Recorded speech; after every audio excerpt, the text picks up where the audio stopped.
Today I'm testing two different color palettes using one reference. Which one is gonna win? Okay, so in the previous video, I have shared a color exercise that's gonna make you better. So let's pick our colors now to see which ones we're going to explore with, and also let me share the reference with you. So let's take one reference, and here's a photo that I took, and we're gonna explore it with two different color palettes. And for our comparison, I'm setting the reference to black and white. For our color palette number 1, we are going to focus on some primaries, and for our second color palette, let's try some analogous colors. And then we're gonna make a painting using the same reference but two different palettes and seeing how they look different and which one can kind of feel best. So with our limited colors prepared, let's begin. I've already prepped my templates and I'm going to be composing this on one spread so that we can kind of experiment and compare and contrast. And the first thing I'm going to do is lay out my paints and mix out our first color scheme just so we can see the possibilities and the things that we can mix with these three.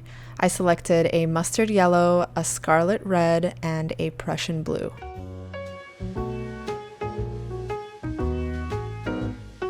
I've been allowing more and more to play with color and see the possibilities that you can mix with such a limited palette, and also it forces you to learn more about the colors, more about the pigments, and how the slight change in value can make a huge difference in your paintings. Taking the time to do this little color wheel and experimenting with the color mixes allows you to also do a little warm-up for yourself, and I have to say it is quite therapeutic.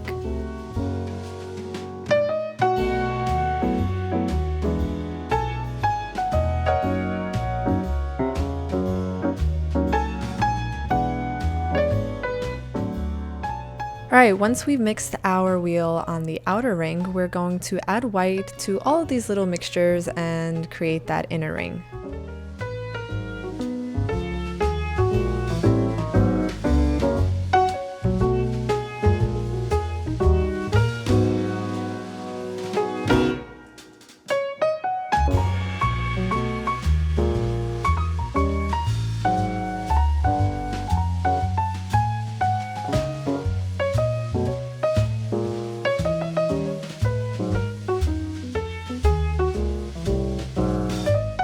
Up next, we're going to mix the red, the blue, and the mustard yellow to create our darkest neutral, and then I add a little bit of white to create a little bit of a lighter neutral, and then just one more value in white to have a lighter neutral right in the center.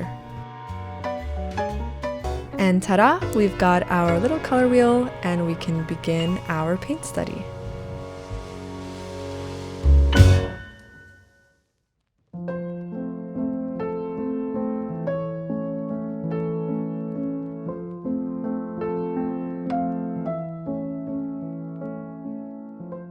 For the first study, I boxed out a little composition and I began drawing out the bridge and the main shapes that I see before going in with paint.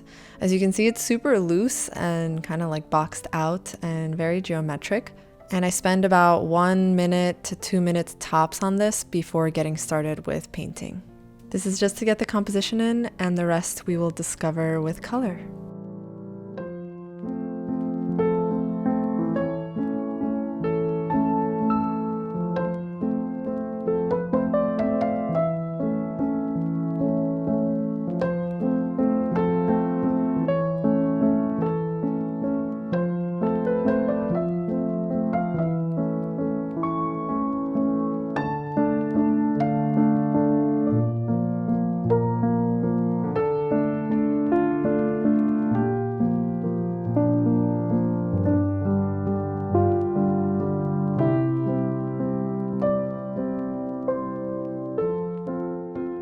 As I began painting this, I decided for some of the trees, even though they were green in the reference, to be yellow, and the mountains in the background to mix in those beautiful purples and dark lavenders that I was able to discover while I was doing the color wheel.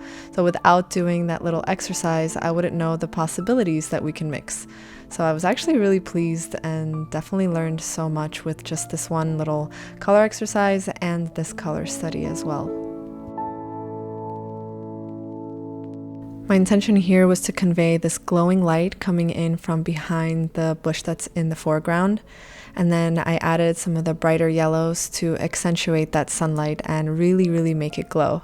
So this was definitely a really fun study, and I've definitely found that you can mix some beautiful oranges and brighter yellows with just the most simplest colors. I also chose some lighter pinks and lavenders, which looked great next to the light greens.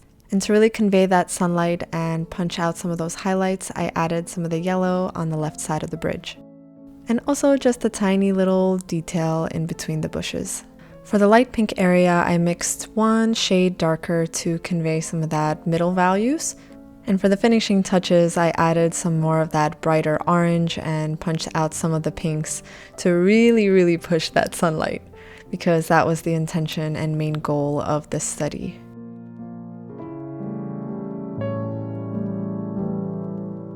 For the future, when I'm looking back at these sketches and maybe trying out new color palettes, I just quickly labeled out and did some swatches of the 3 colors that I used up top, just to keep things organized and visually just clear. And here is our painting and study for color palette number 1. Definitely a solid choice for a color palette.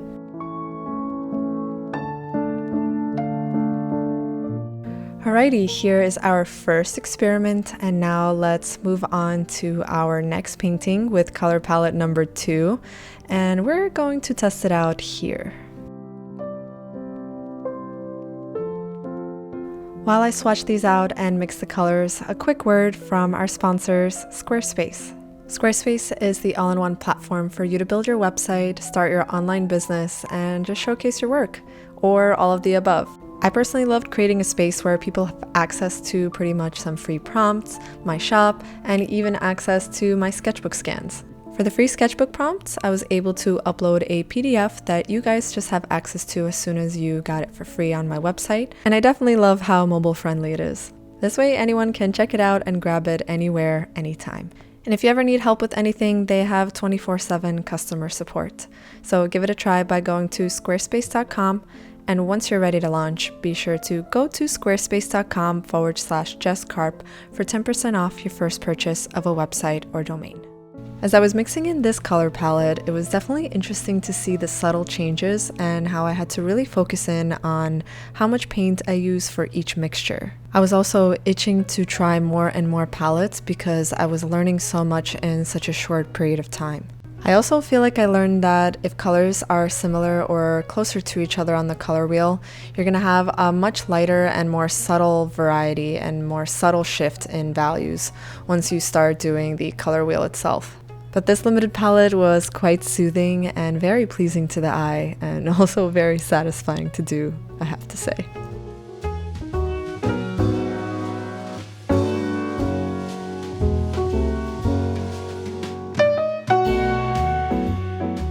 Also, for the first color palette, we had more of a gray neutral, but here, once I mixed all 3 of them together, we got a really nice deep purple, and that explains it, being that we're in a more warmer color palette here.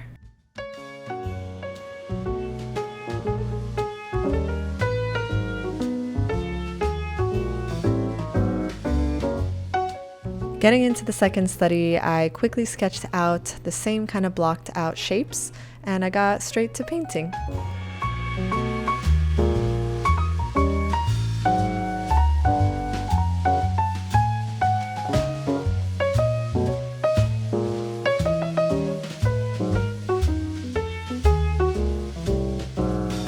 At first, this one felt a bit tricky because I had to switch gears and think about which colors I would apply where, but this is all part of the challenge and part of the learning process. So I made the lighter parts, kind of like the sunny areas, light lavenders, and then the darker areas just a bit more blue and dark purple. Essentially, we're looking at the values of our reference and applying a color from our limited palette to the midtones, the highlights, and shadows.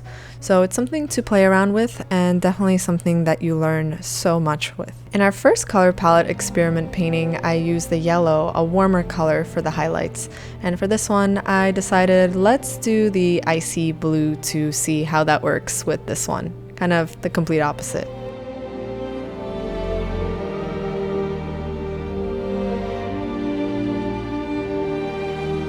I'm quickly learning that taking the time to slow down and explore color, taking the time to just make a painting or make a study where you're studying things to get to know them for yourself, and you're taking the time to just explore what that even means to you. Taking the time to give yourself permission to see what colors you're drawn to and as to what kind of mood you want to create in your paintings.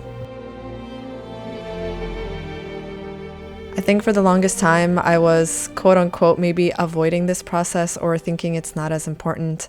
And I would do it here and there, but I would definitely love to be a bit more consistent with it because I'm seeing a huge improvement on the overall values and color schemes of the finished paintings themselves, as these two are so much fun, and it just makes me want to do like a little series out of it perhaps, and definitely incorporate this process into some sketchbook dates and any plein air paintings on location. I wanted to add a pattern or something in the sky for a little bit more texture, so I played around with that, something a little bit different for this second study. And then I just added a bit more warmth and punched out some of the shadows in the bushes and some of the leaves. And I was completing this one, I was definitely beginning to look at them side by side, seeing how the second approach and what I did with this repetition, how it changed my thought process, what I learned from it, and more importantly, how cool it was to see the different mood that it conveyed. This gets me even more curious on the psychology of color and how it impacts us as well. I'll quickly label this second little experiment, and now for the moment of truth, let's look at the finished result. All right, guys, here is the finished result.